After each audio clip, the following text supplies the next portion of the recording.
And to Newswatch, being green is such fun. It means you can tell wild untruths because your cause is so just. Amazing example, ABC last week, was the 10th anniversary of the earthquake and tsunami that hit Japan, triggered a nuclear emergency at the Fukushima nuclear plant, which has been shut down ever since, locals evacuated. Here's how the ABC marked that 10th anniversary, by suggesting the Fukushima accident killed thousands of people. It's been 10 years since a devastating earthquake and tsunami triggered the deadly Fukushima nuclear disaster in Japan. Memorial services were held in cities across the country to remember the more than 18,000 lives lost. Japanese authorities paid tribute to the victims, acknowledging there were still issues to be addressed with the recovery a decade on. It was the world's worst nuclear disaster since Chernobyl. How dishonest or misleading or plain ignorant was that? 18,000 lives lost. Do you know how many of those lives were lost to radiation from Fukushima rather than the earthquake or the tsunami? Exactly zero, not a single one. The UN's top nuclear body last week confirmed it still couldn't find any adverse health effects at all among Fukushima residents that could be directly attributed to radiation exposure from the accident, and that future health effects like cancer directly related to radiation exposure were unlikely to be discernible. Won't be seeing extra cancers, in short. Joining me on Newswatch is Sky News digital editor Jack Houghton. Jack, how does the ABC get away with this sort of stuff?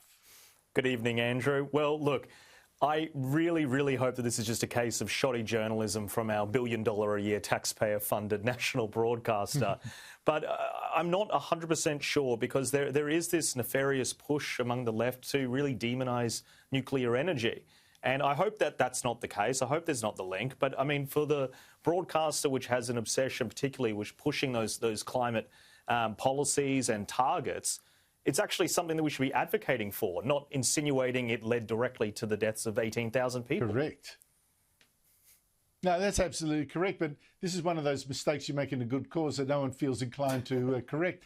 I mean, I get so many examples of this. At the time, we had anti-nuclear hysteric Helen Caldicott saying in the media, those poor fellows in the Fukushima vessels trying to do something about the leak, they're dead men walking. Many of them are going to be dead within 2 weeks. And then you had Guy Rundle and Crikey claiming that the Japanese crews fighting a fire at the reactor will slough their skin and muscles and bleed out internally under the full glare of the world's media. Why exactly is anti-nuclear porn so popular? Yeah, I mean, I think this is a good lesson not to get your breaking news and your news lines from Crikey. They're anything but objective with that particular stuff. But look, it's strange. The language, it's so inflammatory. And the way that people should be reporting these kind of crises and disasters needs to be much more tempered, particularly when it's on the ground and you don't know all the facts. But they're running in there. And I think in this case, it is a situation where they, in their own minds, dislike nuclear energy to the point where it's almost opportunistic. And that's really disgusting when you're thinking about the families and everyone grieving. And of course, we've seen with this virus crisis too, panic sells, and people like, journalists get clicks, I guess, if they amp it up. An interesting survey, by the way, Jack, by the Menzies Research Institute. If the ABC was turned into a subscription service like Sky, then 79% of Australians would not pay a cent to watch it. What's your conclusion from this?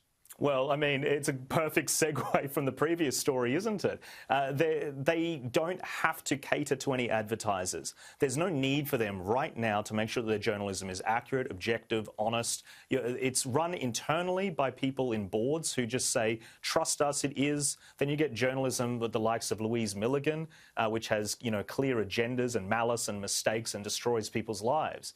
Why would you want to subscribe to that? And if you do some quick maths, 20% of 25 million, 6 million Australians, that would give them an annual budget, if you were charging about $15 a month, of about, $90 million. They'd be reduced to 1/10 of their $1 billion budget. There'd be, slashing costs all over the place. Stop it, Jack. You're breaking my heart. You're breaking my heart at this. They'd all be out of a job, Andrew. They wouldn't be able to balance a budget. They can't even do it with $1 billion. Can you imagine if they were competing against the private sector? They would all be out of a job. And no tissues on my desk. There's no tissues on my desk to wipe these tears. Jack, a new South Park episode comes with a disclaimer. We've already seen the Muppet Show run one, saying some of its episodes were kind of racist, sorry. Now South Park has its own disclaimer, almost word for word, the Muppets one. This program includes negative depictions and or mistreatment of people of all cultures. These stereotypes were wrong then and will still be wrong in the future. Rather than remove this content, we want to acknowledge its harmful impact, learn from it, and blah, blah, inclusive future, blah, blah.